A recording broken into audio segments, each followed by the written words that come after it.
So we're back. So we've just run it stock. It's 509 brake, which is down on stock, which isn't a great start yet. I can't see anything wrong.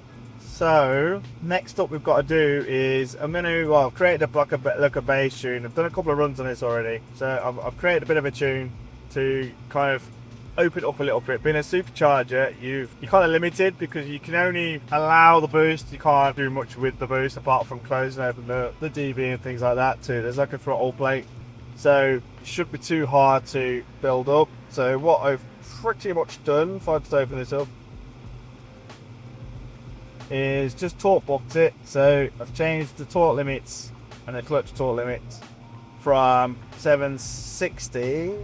So yeah, 760 to 1000 EBs, just to open it up so it doesn't get in my way when I'm tuning. And then I have to create more of a gearbox tune as we go for everything else. Let's go, let's give it a run. If I could get near that 600 brake, I'm happy because I'm already 30 brake down. So to me, if I get to that 620, that's like 650 on a good healthy one. So we shall see, we shall see. So I'm just going to set a dyno up and I shall be back.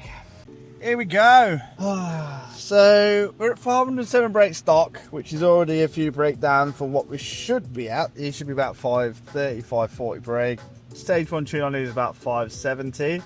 So anything above that to begin with would be nice. If I can get above the 6, I'll be happy. So obviously we've got that ridge point here, which isn't great. It kind of means it's like hit something, it didn't like it, put it in. But I noticed that they did run quite lean, so it's going to hit that ridge point quite fast. If you add a bit of fuel up, cooling down as you're going up, then sometimes, most of the time, you can get it to sit nice on the way down. Obviously, we can set the fuel in for the compensate for the fuel in when it's getting hot anyway. We can change all that. So what I'm pretty much looking at now is see what kind of boost charge is running as it is. So I've allowed the map.